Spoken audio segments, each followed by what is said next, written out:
Hello hi അസ്സലാമു അലൈക്കും മക്കളെ, നമുക്കിന്നൊരു അടിപൊളി ചില്ലി ഉള്ളിവട ഉണ്ടാക്കിയാലോ. അടിപൊളിയായിട്ട് ഉണ്ടാക്കാം കേട്ടോ. അപ്പോൾ അതിന് നമ്മൾ തിന്നായിട്ട് ഉള്ളി വെട്ടിയിട്ട് ഒന്ന് വെക്കണം. എന്നിട്ട് നമുക്ക് അതിലേക്ക് അനുസരിച്ച് ഉപ്പ് ഇട്ടിട്ട് ഒന്ന് കുടഞ്ഞു കൊടുക്കാം കേട്ടോ. നല്ല പീഞ്ഞെടുക്കരുത്, നല്ല ഒന്ന് കുടഞ്ഞെടുക്കാം കേട്ടോ. അടിപൊളിയായിട്ട് തന്നെ നമുക്ക് ഈ നല്ല ക്രിസ്പിയോട് കൂടിയുള്ള ഉള്ളിവട കിട്ടും കേട്ടോ. അപ്പോൾ നമ്മൾ ഉപ്പിട്ട് അവിടെ കുടഞ്ഞ് വെച്ചിട്ടുണ്ട്. ഇനി നമുക്ക് അതിലേക്ക് ഒരു 2-3-4 സ്പൂണ് കടലപ്പൊടി ഇട്ട് കൊടുത്തിട്ട് ഒന്ന് ഇങ്ങനെ വെതറി കൊടുക്കുക. കാരണം ഇങ്ങനെ നല്ല മുറുക്കിയിട്ട് ഇങ്ങനെ കുടയരുത്, ഇങ്ങനെ കുടഞ്ഞിട്ട് കൊടുക്കുക. ഇതേപോലെ ഈ ഉള്ളി ഇങ്ങനെ ഇട്ട് ഇങ്ങനെ വെതറി കൊടുക്കുക. അപ്പോൾ എല്ലാം എടുത്തേക്കും ഈ കടലപ്പൊടി അതിലേക്ക് പിടിച്ചോളൂ കേട്ടോ. ഇതേപോലെ ഒന്ന് കുടഞ്ഞു കൊടുക്കുക. ഉപ്പും കടലപ്പൊടിയും പാടെ കൂടിയിട്ട്, ഉപ്പ് ഫസ്റ്റ് നമ്മൾ ഇട്ട് കൊടുത്തിട്ടില്ല, അനുസരിച്ച് കുറച്ച് ഉപ്പ് ഇട്ടാൽ മതി. ഉള്ളിൽ പെട്ടെന്ന് ഉപ്പ് പിടിക്കും കേട്ടോ. അപ്പോൾ ഇതേപോലെ കുടഞ്ഞിട്ട് ഒരു 5 മിനിറ്റ് അവിടെ മാറ്റി വെക്കാം.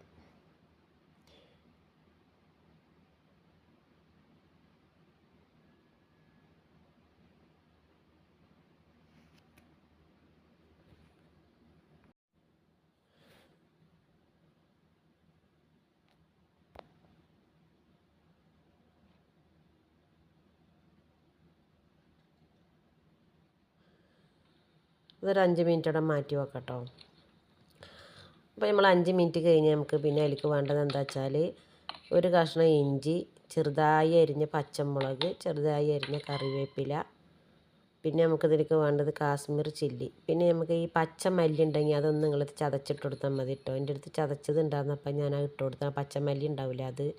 പിന്നെ ഒരു 1/4 സ്പൂൺ പെരിഞ്ജീരകം, പിന്നെ നമുക്ക് എരി ഉണ്ടാവില്ല, കാശ്മീർ ചില്ലി ഒരു കളറിന് വേണ്ടിയിട്ട് മുളക് പൊടി ഇട്ട് കൊടുക്കാം കേട്ടോ. നല്ല ടേസ്റ്റ് ഉണ്ടായിരുന്നു ഉള്ളിയോടെ കേട്ടോ. നല്ല നോമ്പറക്കുമ്പോൾ അതായിരുന്നു, അടിപൊളിയായിരുന്നു കേട്ടോ.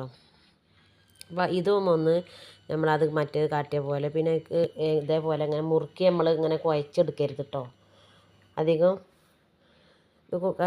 സ്പീഡ് കൊടുത്തിട്ട് നമ്മളിങ്ങനെ കുഴച്ചെടുക്കരുത്. ഇതേപോലെ ഇങ്ങനെ വെതറി കൊടുക്കാനോ പിന്നെ ഉള്ളിവട പറ്റുള്ളൂ കേട്ടോ. കണ്ട ഉള്ളി ഇതേപോലെ അങ്ങനെ ഇട്ട് കൊടുക്കുക. അപ്പോൾ ഉള്ളിയിലേക്ക് എല്ലാം എടുത്തേക്കും ഉള്ളി പൊടിച്ച് എരിയും പുളിയൊക്കെ നിന്ന് പൊടിച്ചോളൂ കേട്ടോ. അപ്പോൾ ഉള്ളീനെ നല്ല സ്പീഡാക്കിയിട്ട് നല്ല നമ്മൾ ശക്തി കൊടുത്തിട്ട് ഉള്ളി കുഴച്ചെടുക്കരുത്. അപ്പോഴാണ് ഉള്ളിവട കുഴഞ്ഞ് കിട്ടുക. അത് നല്ല ക്രിസ്പിയോട് കൂടിയുള്ള ഉള്ളിവട കിട്ടണമെങ്കിൽ ഇങ്ങനെ ചെയ്യണം കേട്ടോ. അപ്പം എനിക്ക് ഇതിലേക്ക് ആവശ്യത്തിനുള്ള മൈദപ്പൊടി കുറേശ്ശായിട്ട് ഇട്ട് കൊടുക്കാം കേട്ടോ. നിങ്ങളടുത്ത് കോൺഫ്ലവറിൻ്റെ പൊടി ഉണ്ടെങ്കിൽ അത് ഇട്ട് കൊടുത്തോളൂ. എൻ്റെ അടുത്ത് ഇപ്പോൾ അതില്ല, അപ്പോൾ ഞാൻ മൈദപ്പൊടി ഇട്ട് കൊടുക്കണം കേട്ടോ. അപ്പോൾ മൈദപ്പൊടി 2-4 സ്പൂൺ അത് ഇട്ട് കൊടുക്കുക. ഉള്ളി എത്ര എടുത്തിക്കണം അതിനനുസരിച്ചിട്ടുള്ളത് മൈദപ്പൊടി ഇട്ട് കൊടുത്താൽ മതി. ഞാൻ അതും നമ്മൾ ഇതേപോലെ ഒന്ന് കുടഞ്ഞിട്ട് കൊടുക്കുക. പിന്നെ മൈദപ്പൊടി ആ ഉള്ളിയിൽ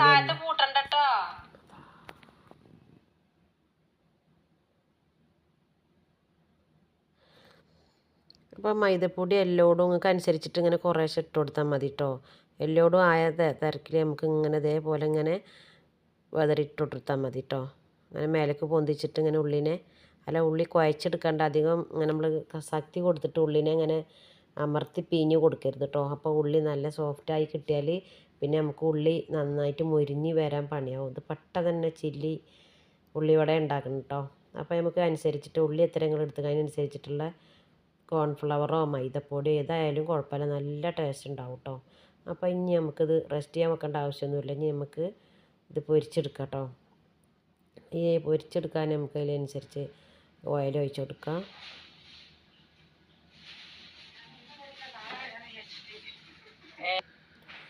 ഓയിൽ നല്ല ചൂടായി വന്നാൽ നമുക്കിത് ഓരോന്നായിട്ട് ഇങ്ങനെ കട്ട കുത്തിയിട്ട് ഇടാണ്ട് ഇങ്ങനെ കുറേശ്ശെ എടുത്തിട്ട് ഇങ്ങനെ ഇട്ട് കൊടുക്കുക. അപ്പോൾ ചില്ലി നമ്മൾ പൊക്കവടയൊക്കെ ഉണ്ടാവില്ലേ, അതേപോലെ ഇങ്ങനെ കട്ട കുത്തിയിടാണ്ട് ഇങ്ങനെ പരത്തിയിട്ട് ഇങ്ങനെ വെതിരിട്ട് കൊടുത്താൽ മതി. അപ്പോൾ നല്ല ചെറിയ ഉള്ളിവട കിട്ടും കേട്ടോ. നല്ല ടേസ്റ്റ് ഉണ്ടാവും ചായക്ക് കേട്ടോ. ഇങ്ങനെ ഉണ്ടാക്കി നോക്കിയിട്ട് നിങ്ങൾ ഉണ്ടാക്കാത്തവരുണ്ടെങ്കിൽ ഒരു പ്രാവശ്യം ഇങ്ങനെ ഉണ്ടാക്കി നോക്കുന്നുണ്ട് കേട്ടോ. അടിപൊളിയായിരുന്നു കേട്ടോ. അങ്ങനെ ഉണ്ടാക്കി നോക്കുന്നുണ്ടോ. നമ്മൾ ചായക്കടയിൽ നിന്ന് കിട്ടൂലേ ഉള്ളിവട, നല്ല വട്ടത്തിലുള്ള ഉള്ളിവട അല്ല അത് കേട്ടോ. ഇത് നമ്മൾ ഈ പൊക്കവട ഉണ്ടാക്കണേ ചെറിയ ഇതായിട്ടുള്ള നമുക്ക് കുറച്ച് ഇതിലേക്ക് നമ്മുടെ കയ്യിൽ കറിവേപ്പിലൊക്കെ കുറച്ചുണ്ടെങ്കിൽ കറിവേപ്പില ഇട്ട് കൊടുക്കുക. പിന്നെ 2 പച്ചമുളക് അരിഞ്ഞിട്ട് അത് ഇട്ട് കൊടുക്കുക. അപ്പോൾ അതൊക്കെ നന്നായി മുരിഞ്ഞ് വരുമ്പോൾ നല്ലൊരു ടേസ്റ്റ് ഉണ്ടാവും നമ്മളെ പിന്നെ ഉള്ളിവട കേട്ടോ.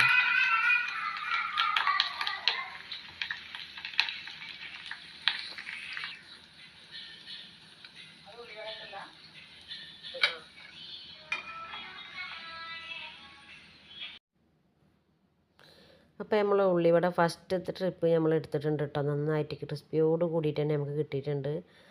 ഇതും പാൽ ചായ അല്ലെങ്കിൽ കട്ടൻ ചായ കൂടെയൊക്കെ നമുക്ക് തിന്നട്ടോ. അപ്പോൾ ഞങ്ങൾക്ക് ഇന്നലെ നോമ്പായിരുന്നു. അപ്പോൾ നോമ്പ് ഇറക്കുമ്പോൾ ഞാൻ 2-3 ഉള്ളി എടുത്തിട്ട് ഉണ്ടാക്കിയത് കേട്ടോ. നല്ല ടേസ്റ്റ് ഉണ്ടായിരുന്നു കേട്ടോ. അപ്പോൾ നമുക്ക് രണ്ടാമത്തെ സ്റ്റെപ്പും ഇങ്ങനെ കുറേശ്ശെ എടുത്തിട്ട് ഇങ്ങനെ പിച്ചിട്ട് കൊടുക്കാം കേട്ടോ.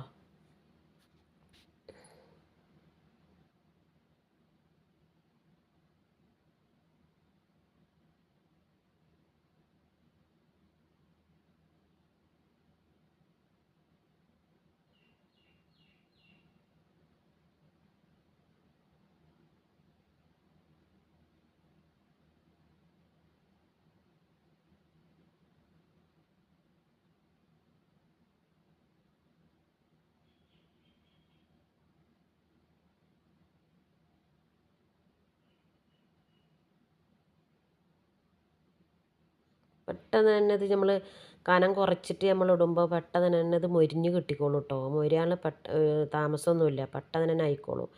അപ്പോൾ നമ്മൾ ഉള്ളിയുടെ രണ്ടാമത്തെ സ്റ്റെപ്പ് ഇവിടെ ആയിട്ടുണ്ട്. നല്ല ക്രിസ്പിയോട് കൂടിയിട്ട് തന്നെ നമുക്ക് കിട്ടിയിട്ടുണ്ട് കേട്ടോ. നല്ല ടേസ്റ്റ് ഉണ്ടായിരുന്നു കഴിക്കാൻ.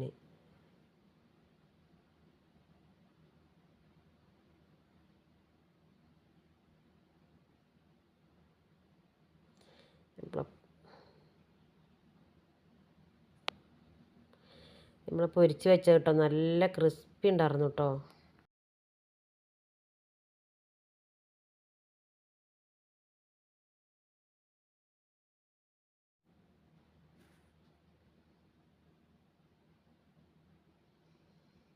അപ്പോൾ നമ്മൾ രണ്ടാമത്തെ സ്റ്റെപ്പ് ഇവിടെ ആയിട്ടുണ്ട്. നമുക്കിത് എണ്ണയിൽ നിന്ന് എടുത്തിട്ട് മാറ്റാം.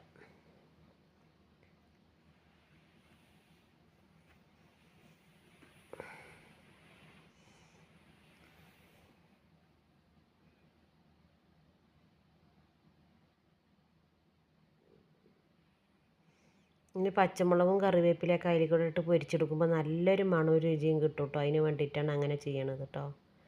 അപ്പോൾ ഇനി നമുക്ക് മൂന്നാമത്തെ സ്റ്റെപ്പും കുറേശ്ശെ ഉണ്ട്. അത് ഒരു ട്രിപ്പിങ്ങും കൂടി ഉണ്ട്. അതും കൂടി ഇട്ടിട്ട് ഇങ്ങനെ പൊരിച്ചെടുക്കാം.